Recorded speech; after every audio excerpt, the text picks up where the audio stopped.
রান্না যা হচ্ছে হচ্ছে, আপনি মাকে সাতটা বুঝতে পারবেন না, তাদের জন্য আমাকে কন্ট্যাক্ট করুন। এই যে একটা নতুন জিনিস মায়ের জন্য আনা হয়েছে। এই আমার কালিয়া রেডি, একটু ধনেপাতা ছড়িয়ে দিলাম, ব্যাস। এই যে সকালবেলায় এই হচ্ছে আমাদের শুরু। মা তো বিছনা থেকে নড়তে চড়তে পারছে না, তবু কটন মাকে উৎসাহ দিচ্ছে। সুপ্রভাত, সবাই কেমন আছো?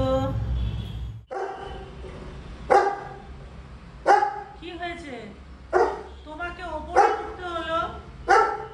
হ্যাঁ, ওরে বাবা, এ তো মানে একেবারে, তুই কি দিদাকে খাওয়াতে গেছিস? হ্যাঁ,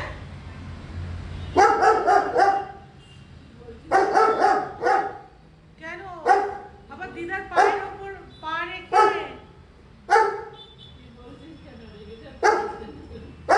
আচ্ছা, কিছু বলবো না, কিচ্ছু বলবো না। ওরে বাবা, কিভাবে তাকিয়ে আছে, হ্যাঁ কিভাবে তাকিয়ে আছে। তুমি কি এসব খেতে পারো? হ্যাঁ বলো, তুমি খেতে পারো? ওরকম করো না, দিদার শরীর ভালো নেই কিন্তু, দিদার শরীর ভালো নেই। ও বলছে যে আমার দিকে। আচ্ছা ঠিক আছে, ঠিক আছে, একটু চুপ করো। আচ্ছা আমি চলে যাচ্ছি। ওলে বাবা, ও বলছে এত, ওরে বাবা আমাকে বলতেই দিচ্ছে না, বলছে এত সময় নিচ্ছ কেন? আমি ফু দিয়ে দিচ্ছি, দাও, আমি খাবারে ফু দিয়ে দিচ্ছি, ঠান্ডা হয়ে যাবে, তুমি খেয়ে নিতে পারবে। দেখো কাণ্ড, দেখো, দেখো বসে আছে, দেখো কিভাবে মায়ের পায়ের ওপরে মুখ দিয়ে, কিন্তু ওঠার সাহস নেই, ওপরে ওঠার সাহস নেই। দিদা তুলতেই পারছে না, বলে ও দিদা কাঁটা চামচটা দাও, আমি তোমায় হেল্প করছি। আরেকজন এসে গেছে হেল্প করতে, আরেকজন হেল্প করতে চলে এসেছে। ও তো তিরিং করে উঠে যাবে এখন, ও উঠে গেছে, অলরেডি উঠে গেছে। এবার দুজনে মিলে হেল্প করবে। আরে খেতে তো দে বাবা, খেতে তো দে। এ কি রে বাবা, বলছে যে আমি বলছি ফু দিয়ে দিচ্ছি, তাও দিদা শুনছে না। ওকে ওইদিকে আসতে বলো, ওইদিকে আসতে বলো। হ্যাঁ, কিরকম বোঝে। ওরে বাবা, ওরে বাবা, ওরে বাবা, তুমি কি করতে এসে গেছো এখানে? বাবা রে, ডাকছে যে সব সময় আমি আপদে বিপদে থাকি, আর আমাকে না দিয়ে আরেকজন মহারানীকে দেখো, ও সুযোগের অপেক্ষায় থাকে।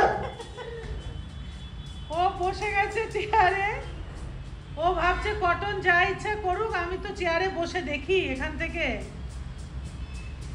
ও কোন দিকে যাবে ও বুঝতে পারছে না, হায় ভগবান। আচ্ছা ক্যান্ডি, তুই কি মানে কোথাকার তুই মহারানী ছিলিস রে ক্যান্ডি? তোকে তুই চেয়ার ছাড়া তুই বলতে পারিস না। ঠিক আছে বললাম তো, বাপরে বাপ, কয়েকদিন পরে ওরে বাবা কথাই বলতে দিচ্ছে না, হাঁটা চলা করতে পারবে।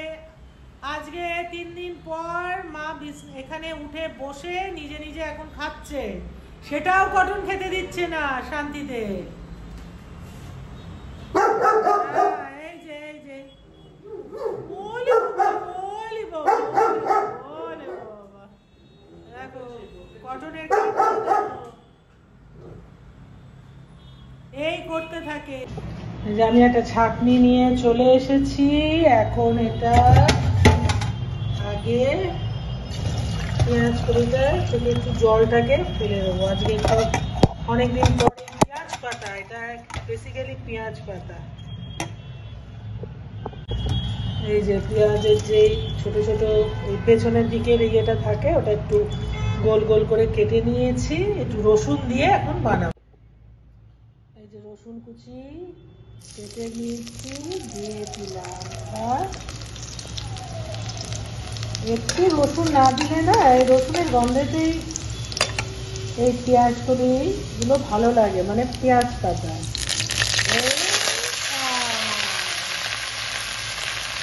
জল পড়ে গেছে, জলের ছিটে পড়াতে চ্যাং চুং আওয়াজ হচ্ছে।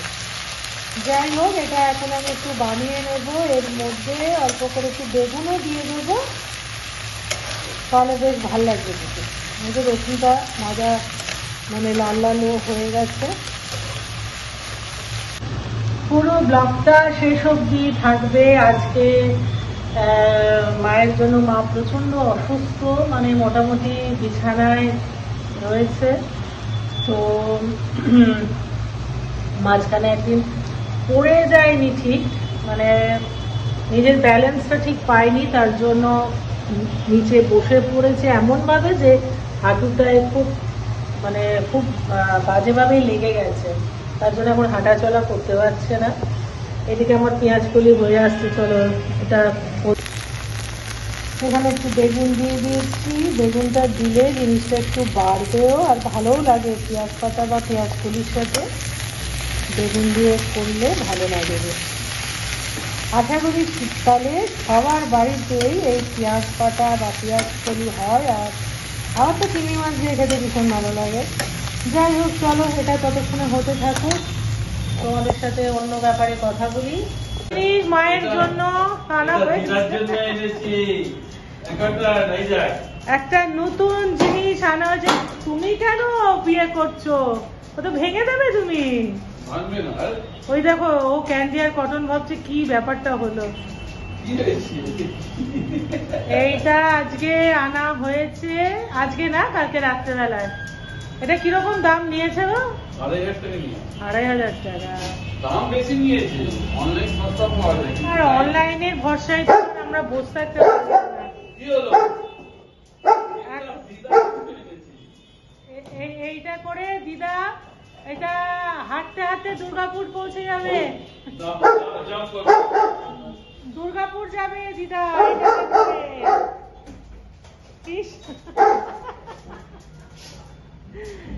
যাই হোক, এগুলো সব ব্যবস্থা করা হয়েছে। আজকে ওই ভদ্রমহিলা কি বলছে, আজকে একটা মেয়েকেও আমরা বলেছি এনজিওর থেকে আসার জন্য।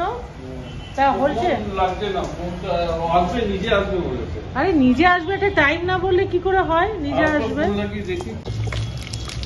এখানে চিতল মাছের কয়েকটা পিস ছিল, আজকে একটুখানি কালিয়া করব।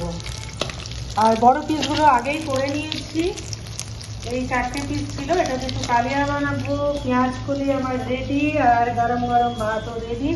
এটা যদিও কালকের একদিনের ভাত, এখন আর তাড়াহুড়োর মাথায়, মানে ভাত করতে করতে টাইম লাগবে, তার জন্য আরেকজনের খাওয়ারের সময় হয়ে গেল। তো কালকে রাত্রেবেলায় ভাতটা করেছি বলে আজকে একটু গরম করে ওকে এখন দিয়ে দেবো। চলো পরে তোমাদের দেখাচ্ছি কালিয়াটা আমি কিভাবে করলাম।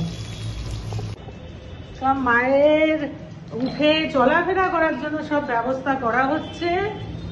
এখন কখন আসবে মেয়েটা ভগবান জানে। হ্যাঁ, তোমার ভাত হয়ে গেছে রেডি।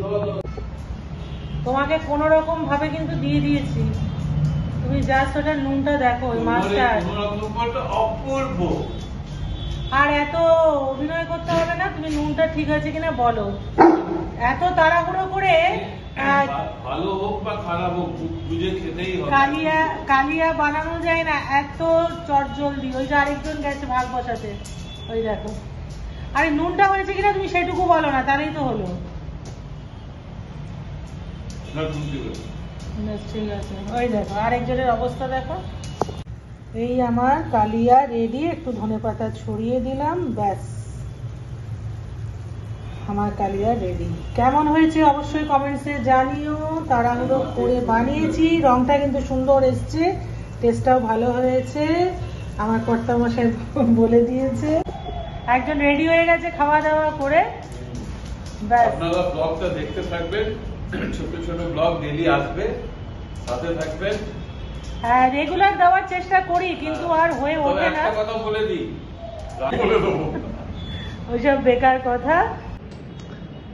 আজকের ব্লগটা আপাতত এইটুকুই দিচ্ছি, কারণ বেশি লেন্দি করে আর পাচ্ছি না, মানে সময় করে উঠতে পারছি না।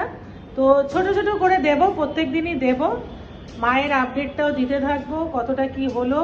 একজন এসে থেকেছিল, সে চুরি টুরি করে সব বেরিয়ে গেছে, টাকা পয়সা সব নিয়ে।